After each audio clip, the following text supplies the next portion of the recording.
My friends, let us begin with a truth so simple, so close, that the mind has overlooked it for lifetimes. Every one of us seeks peace. Every one of us longs for freedom from fear, from anxiety, from the endless cycle of thought that tries so desperately to manage life.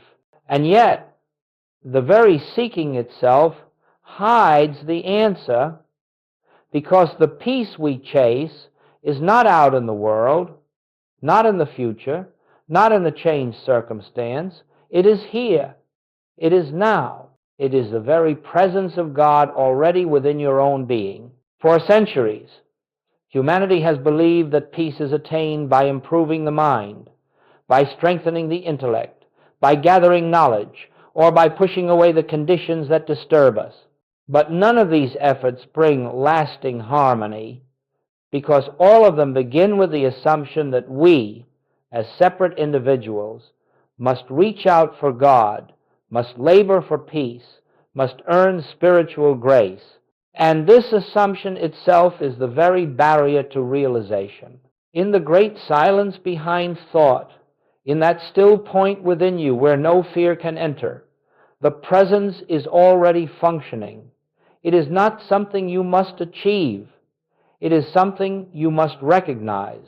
And when I speak of silence, I do not mean the absence of sound. I mean the inner hush where we stop leaning on the mind, where we cease drawing conclusions from appearances, where we rest, if only for a moment, in the awareness that all that God is embodied within you as your own consciousness. You see, the great secret of spiritual life is not in effort, but in realization. It is not in trying to bring God to you, but in perceiving that God has never been absent. From this recognition, something remarkable begins to occur. The confusion of the mind subsides. The nervous system quiets. The racing inner world slows, because it has encountered a dimension of being that precedes thought, precedes fear, precedes all images of lack or limitation. Today, we will explore why this silent recognition, what I have called the practice of the presence, has such profound power. Not only in the spiritual sense, but also in the very structure of the mind, the brain, and the patterns that govern your daily experience. This is not theory. This is not philosophy. It is the living truth that consciousness, when recognized as the one presence, begins to reorder your entire inner world. And as your inner world is reordered, your outer experience follows naturally, without force, without strain, without the anxious manipulations of the personal mind. So as we begin this journey, I ask only one thing of you. Listen with the stillness beneath your thoughts. Do not try to believe. Do not attempt to understand intellectually. Simply allow these words to point you toward what is already present within you. For the peace you have sought through effort is found only in the recognition of what has always been your reality. My friends, let us look more deeply at this presence that is already within you. For what we are speaking of is not a new discovery. It is not a modern invention, nor a personal interpretation. It is the very heart of every genuine mystical teaching throughout the ages. Long before you or I walked the earth, long before the rise of religions, doctrines, and philosophies, there were men and women who touched this inner realm and discovered that the source of all life was not outside of them, but within their own consciousness. When the prophets spoke of the still small voice, they were describing this same inner contact. When the psalmist wrote, "Be still and know that I am God," he was not advising belief, effort, or ritual. He was pointing to the silence in which this presence reveals itself. And when the Master said, "The kingdom of God is within you," he was not speaking poetically. He was revealing a spiritual fact that the divine reality is not something to travel toward, not something to accumulate, but something already established in the depth of your being. All through history, the great mystics spoke with one voice, though they used different words. They declared that the true self is not the human mind, not the personality, not the temporary body, but the living presence of God expressing itself through individual consciousness. They knew that separation is the great illusion, that fear arises only from believing we stand apart from the source, and that liberation comes the moment this false sense dissolves. Now, you may ask, if this truth has been known for so long, why do so few experience it? The answer is simple. Humanity has confused the teachings with the teacher, the words with the experience, the form with the reality. We have worshipped the outer symbols while missing the inner revelation. The early disciples did not transform because they heard words. They transformed because they felt the presence that those words pointed to. The mystics did not awaken through study. They awakened through inner recognition, and so the truth became buried beneath centuries of tradition, ritual, and intellectual interpretation. Yet the presence never left. It has remained where it always was, within your own consciousness, waiting for recognition. In our time, we have the extraordinary opportunity to return to this original experiential understanding, not through abandoning religion, not through embracing philosophy, but through the same inner realization that awakened the saints and sages, the awareness that God is not a distant power to be reached, but the living foundation of your own existence. This is the thread that unites every awakened soul across time, and it is this same thread that we follow today. For the ancient truth is eternally present. You and the Father are one, not metaphorically, not symbolically, but in spiritual fact. And when this truth begins to dawn even faintly, everything you have sought in the outer world begins to shift. For you are touching the reality that all mystics have known. The presence within is the only life, the only power, the only truth, and this realization is the beginning of freedom. My friends, before we can understand the profound effect that silence and inner recognition have upon us, we must see clearly why the mind suffers. For unless we understand the nature of the problem, we will continue to look for solutions where none exist. We will keep trying to repair the mind with the mind, and that is the very cycle that perpetuates fear, anxiety, and confusion. Let us examine what the mind is doing when it suffers. The mind is not evil, nor is it broken. It is simply functioning from a false premise. The belief that you are a separate being, standing apart from your source, responsible for your own safety, your own supply, your own guidance. The moment this belief enters consciousness, fear is born. And once fear is born, the mind begins to defend itself against imagined threats, to anticipate dangers that have not occurred, to rehearse outcomes that may never come to pass. This is what gives rise to worry. This is what creates the vortex of overthinking. The mind tries to secure a future that cannot be secured, to control conditions it cannot control, to solve problems that have no real existence except in imagination. And so the mind becomes trapped in the very activity designed to protect itself. Now, modern science has discovered something that the mystics understood intuitively. The mind that lives in fear creates physical pathways, neural circuits that reinforce more fear. Every anxious thought strengthens the anxiety. Every defensive reaction trains the brain to react again. The more we worry, the more we condition ourselves to worry. But let us be very clear. This conditioning is not a cause. It is only an effect. The cause is the belief in separation. The moment we believe ourselves to be little minds facing a large world, we activate mechanisms of survival. The nervous system tightens. The breath becomes shallow. The heart quickens. The body contracts. And the mind begins its restless motion, searching for solutions outside itself. That is why so many people feel exhausted even when nothing is happening. Their bodies are responding to the pictures created by fear, not to truth. And yet, this entire drama rests upon a single misunderstanding: the belief that you are a personal, vulnerable self who must fight for peace and struggle for security.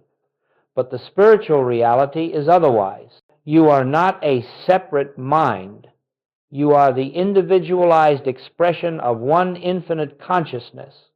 That consciousness is your safety, your supply, your wisdom, and your guidance. It is the very presence that lives you. When this truth is unrecognized, the mind must take over. When this truth begins to dawn, the mind can rest. You see, the mind suffers because it is trying to function alone. It is trying to solve life through thought. It is trying to achieve peace through control. And it cannot. It was never intended to. The mind is only an instrument, useful, necessary, but not the source of your life, nor the teacher of your truth. This suffering continues until something within you says, there must be another way, and that is the beginning of awakening. It is the moment when the personal mind loosens its grip and the deeper self begins to whisper. It is the moment when you begin to sense that perhaps peace does not come from effort, but from recognition. Perhaps guidance does not come from thinking, but from stillness. Perhaps your life is not something you manage, but something lived through you by a presence greater than thought. And so we stand at the threshold of transformation, understanding the mechanics of fear and seeing that the antidote is not in more thinking, but in turning toward the presence that exists before thinking. This is where true healing begins. My friends, now that we have seen why the mind suffers, let us look at what occurs when we enter the silence, when we engage in what I have called the practice of the presence. For although the essence of this work is spiritual, its effects touch the entire being, even the structure of the brain that modern science studies so carefully. When we become still, not forcing the mind, not struggling with thoughts, but simply resting in quiet recognition, something remarkable begins to take place. The mental activity that we have identified as me begins to soften. The restless movement of thought slows. The nervous system, which has been habitually tightening in response to imagined danger, receives a signal it has long forgotten. There is nothing to defend, there is nothing to fear, there is nothing missing. In this silence, the brain shifts from survival mode into receptivity. The parts of the mind associated with vigilance, with worry, with rumination, the personal sense of self, begin to diminish in activity. And those areas associated with openness, compassion, intuitive insight, and inner clarity begin to awaken. Scientists call these functional networks, but the mystic understands them as what occurs when the mind yields to the presence. This is why I have always said, where the Spirit of the Lord is, there is freedom. Not because an external God enters the brain, but because when consciousness recognizes its own source, the mind relaxes into its natural order. The brain follows consciousness. It does not lead it. You see, when you attempt to quiet the mind through effort, the mind grows noisier. When you attempt to control thought, thought resists. But when you simply recognize that the presence is already here, that you are not striving to reach God, but resting in God, the entire system begins to reorganize itself around this truth. The mind calms because it has encountered something greater than its own activity. The body eases because it has touched a peace not dependent on circumstances. The emotions soften because they are no longer fed by fear. Now, science observes these shifts and describes them in terms of brain waves, neuroplasticity, and neural integration, and yet these are only the shadows of a far deeper reality. The mystics of every age experienced these transformations long before the instruments of science existed. They knew that when one turns within, when one abides in the quiet awareness of the presence, healing takes place, clarity arises, and harmony begins to express itself without effort. The point to remember is this: you are not trying to manipulate your brain. You are not practicing a technique to change brain chemistry. You are recognizing the presence that exists before brain, before mind, before thought. And when that recognition occurs, the brain simply adjusts to the consciousness that governs it. It becomes a clear instrument instead of a frightened master. The emotions soften because they are no longer fed by fear. You see, when you attempt to quiet the mind through effort, the mind grows noisier. When you attempt to control thought, thought resists. But when you simply recognize that the presence is already here, that you are not striving to reach God, but resting in God, the entire system begins to reorganize itself around this truth. The mind calms because it has encountered something greater than its own activity. The body eases because it has touched a peace not dependent on circumstances. This is the beginning of transformation, not through force, not through willpower, but through recognition of what already is. My friends, let us come now to the heart of the work, the simple, direct way in which we enter the awareness of the presence. For all that we have spoken of so far would be mere philosophy if it could not be lived. But the infinite way has never been a philosophy.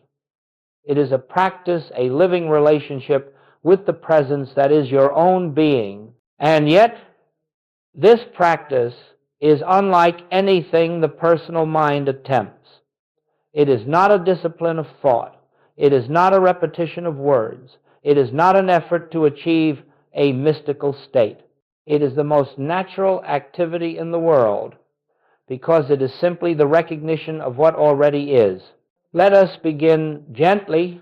First, you become still, not by forcing the mind into silence, but by ceasing to lean on it.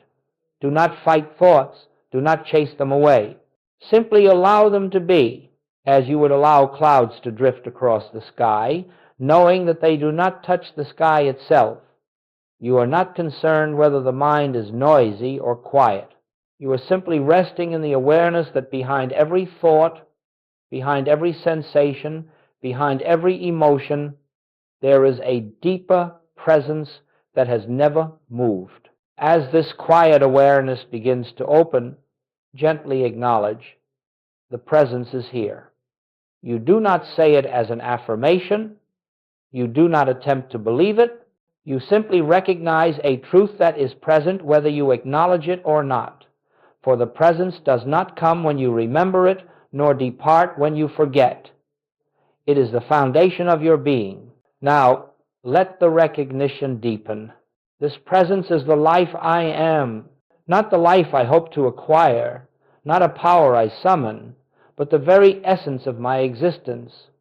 The thoughts that come and go are not my life. The body that changes is not my life. The emotions that rise and fall are not my life. The presence is my life. And as you rest in this recognition, something subtle begins. The mind may still produce thoughts, but they no longer command your attention. The body may still send signals, but they no longer define your identity. The emotions may still stir, but they pass through without anchoring themselves in you. You are aware of a dimension of being that is untouched by these movements, a stillness that holds them all. This is the beginning of contact. Do not try to prolong it. Do not try to deepen it. Do not try to feel anything special. Simply remain receptive, as if listening for a presence that speaks without words. This listening attitude is the essence of the practice. It is the quiet surrender of the personal sense of self and the opening to the infinite self that has always been here. In this stillness, a gentle realization may arise. I live yet not I. The presence lives itself as me. You may not say these words, but you will feel their meaning. You will sense that your life is not something you manage. It is something unfolding through you. And if you remain in this listening, even for a few moments, the presence will begin to reveal itself not as an experience, not as an emotion, but as a quiet certainty, a silent knowing that you are held, supported, and lived by something greater than the mind can conceive. This is the practice of the presence. Not effort, not technique, not repetition, recognition. Take this into your day. Before you speak, pause for one moment. Before you react, turn inward for one breath. Before you attempt to solve, acknowledge the presence that precedes the problem. These micro-recognitions become a continuous practice, a rhythm of returning, a gentle remembering that anchors your entire life in the awareness of God within. This, my friends, is the path not to bring God into your experience, but to recognize God as your experience. My friends, now that we have touched the essence of the practice of the presence, let us explore why this simple inner recognition has such profound effects on the outer circumstances of life. For many have asked, how can a few moments of silence possibly heal the body, restore harmony in relationships, or bring supply where lack appears to be? And the answer is astonishing in its simplicity, because problems are not what they seem to be. A problem, as the human mind understands it, is always an external condition demanding action, demanding correction, demanding control. But to the awakened consciousness, a problem is nothing more than an appearance formed by the mind when it believes itself separate from its source. The problem is not the condition. The problem is the belief behind the condition. When you live as though you are a personal self facing a conflicted world, every circumstance appears as something to defend against or overcome, and the more you resist, the stronger the appearance becomes. The mind fights with shadows and believes them real. The more it struggles, the more entangled it becomes. But the moment you enter the silence, the moment you recognize the presence that stands behind all appearance, the entire picture begins to change. You are no longer engaging the world from the level of the problem. You are engaging life from the level of truth. And from that level, the problem loses its authority, because it has no reality in the presence. Understand this clearly. You do not dissolve problems. Problems dissolve in the light of realized truth. A problem, as the human mind understands it, is always an external condition demanding action, demanding correction, demanding control. But to the awakened consciousness, a problem is nothing more than an appearance formed by the mind when it believes itself separate from its source. The problem is not the condition. The problem is the belief behind the condition. Let us look at this more deeply. When you recognize the presence even for a moment, the mind's frantic activity slows, the nervous system relaxes, the emotional currents settle. In that stillness, you are no longer projecting fear onto the situation. You are no longer feeding the appearance with your concern. You have withdrawn the only power it ever had, your belief in it.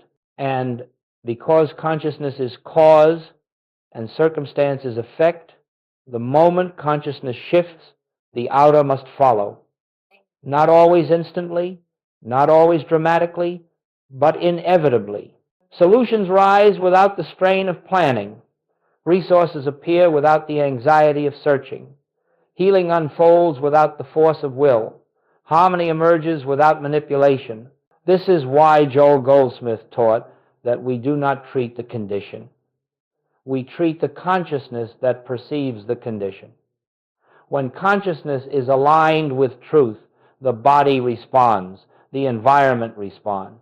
The so-called external world realigns itself to reflect the inner freedom that has been recognized.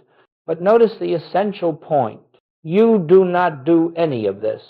You do not try to change conditions. You do not try to fix outcomes. You do not even try to feel spiritual. You simply rest in the presence. The presence does the work. This is the secret behind all spiritual healing, not human thought, not mental effort, not positive affirmation, but the realization of the one presence as the only power. When this realization dawns, even faintly, the appearance collapses because it never had substance of its own.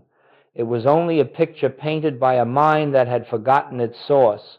And so the great truth is revealed. Problems dissolve not because you conquer them, but because you stop granting them reality.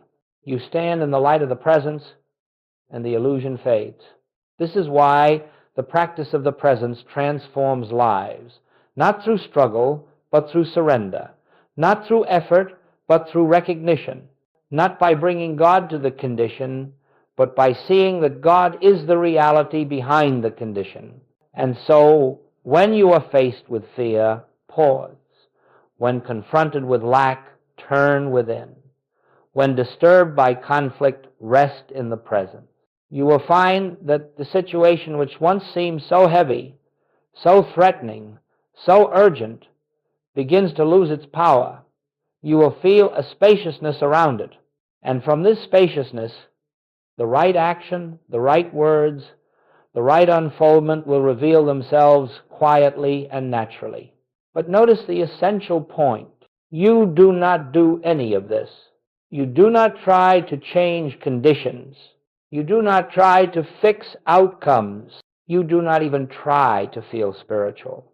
You simply rest in the presence. The presence does the work. Many believe that spiritual practice must be long, intense, or dramatic. They imagine that hours must be set aside, rituals observed, or states of consciousness achieved. But the infinite way is not a path of strain. It is a path of remembering. And remembering can happen in the smallest moments, moments so brief the mind scarcely notices, yet so powerful that they shift the direction of an entire life. Begin simply as you rise in the morning. Before you reach for the world, pause. Just one breath, one inward turning, one gentle recognition. The presence is here. Not to be summoned, not to be invited, but already here. That single moment sets the tone of the entire day because it establishes the truth that consciousness, not circumstance, will guide you. As you move through your morning, brushing your teeth, preparing a meal, walking to your work, let there be tiny intervals of recognition, not long meditations, but the briefest awareness that beneath all activity, beneath all motion, there is a stillness that never moves. You are not trying to feel holy. You are simply noticing what is already so. And as you interact with the people in your life, family, colleagues, strangers, remember that each one is an expression of the same presence you have touched within yourself. Their behavior may vary. Their personality may be pleasant or difficult, but behind the appearance stands the same infinite reality. When you recognize this not as an idea, but as a quiet inner knowing, your reactions soften, your judgments dissolve, and a new kind of communication begins to unfold. This is practicing the presence in relationship. When challenges arise, and they will do not rush to fix them, do not let the mind leap into old patterns of concern. Instead, allow yourself one brief pause, a single moment to acknowledge the presence is here also. This pause is the opening through which grace enters. It breaks the momentum of fear and reestablishes the truth that the problem has no power outside your belief in it. You see, practicing the presence is not about withdrawing from the world. It is about seeing through the world seeing the invisible source behind every visible form. When you cook, cook in awareness. When you speak, speak in awareness. When you walk, walk in awareness. Not awareness of the outer world alone, but awareness of the inner presence that animates all things.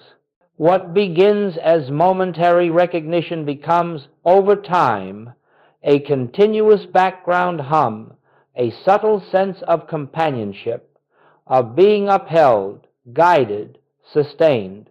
You find yourself no longer living from the mind, but from the presence. Decisions arise naturally, without the strain of weighing possibilities. Actions flow more effortlessly.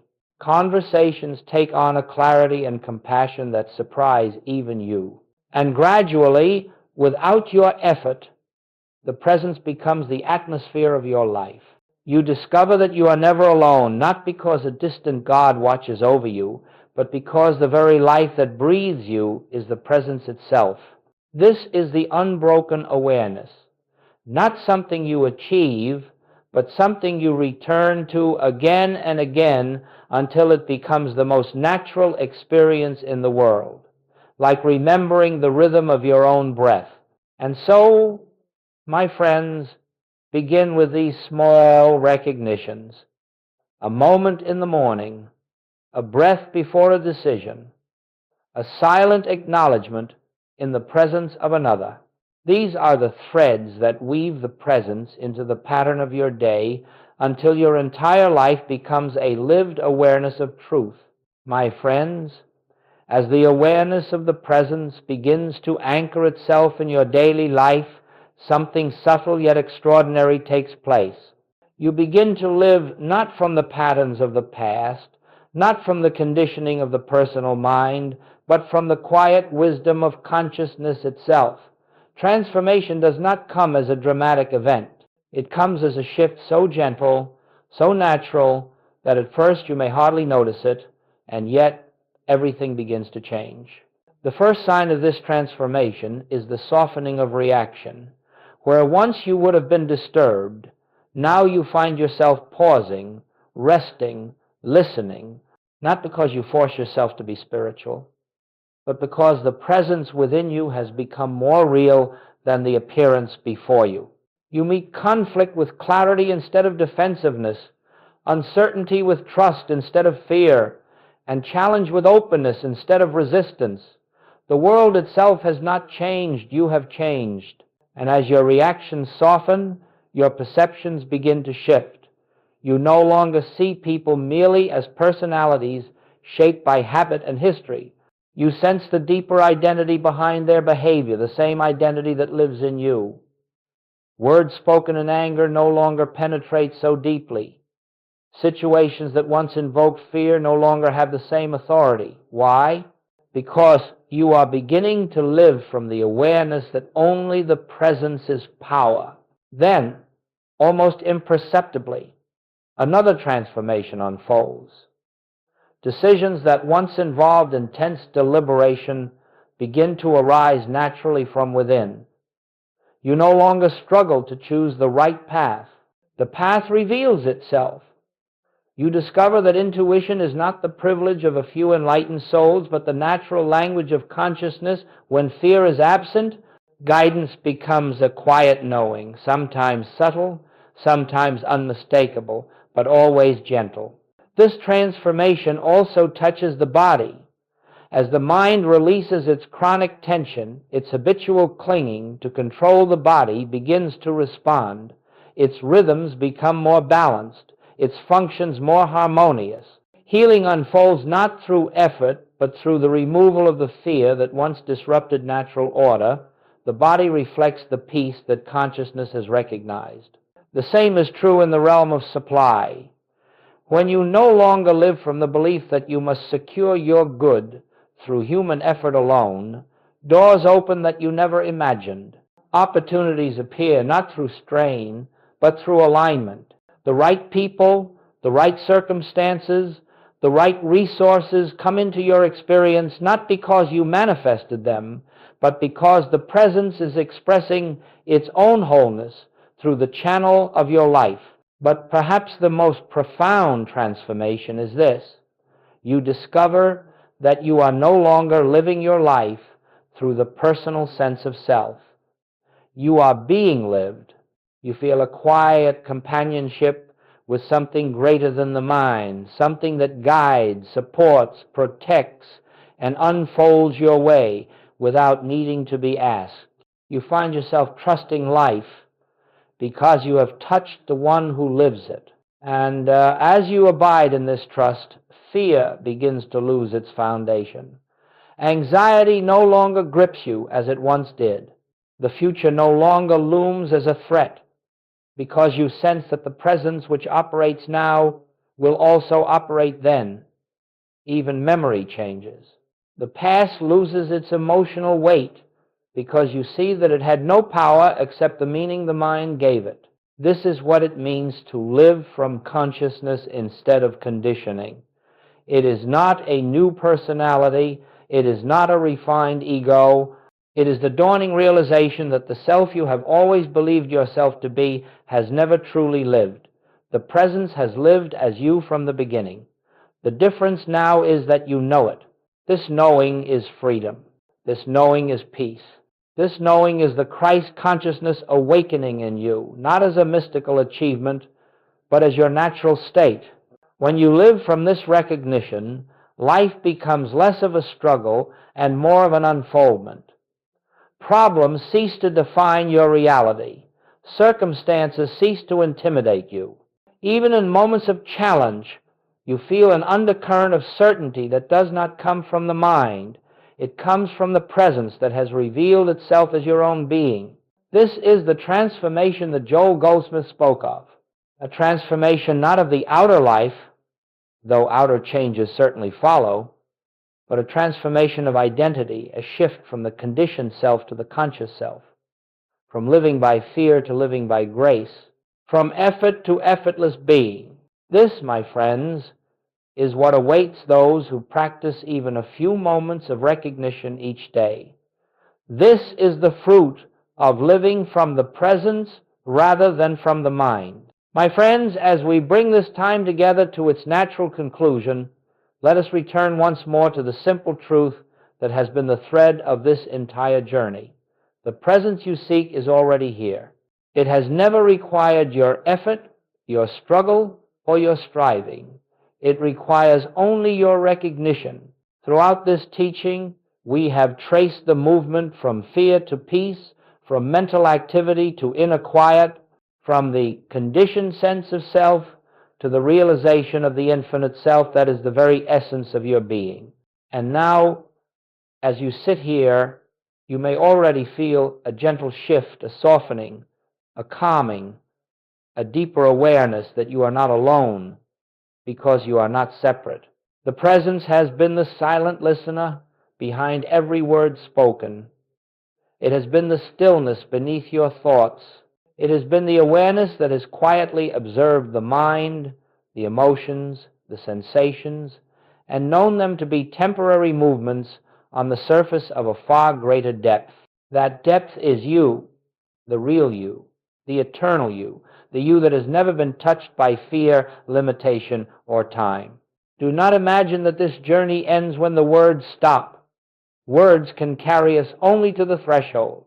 Beyond that, the silence takes over, the same silence that existed before this talk began, the same silence that will remain after it ends, the same silence that holds the entire universe in its invisible embrace. This silence is your home. It is your foundation. It is your true identity.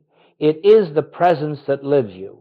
So as you go forward into the activities of your day, carry with you the simple practices we have touched.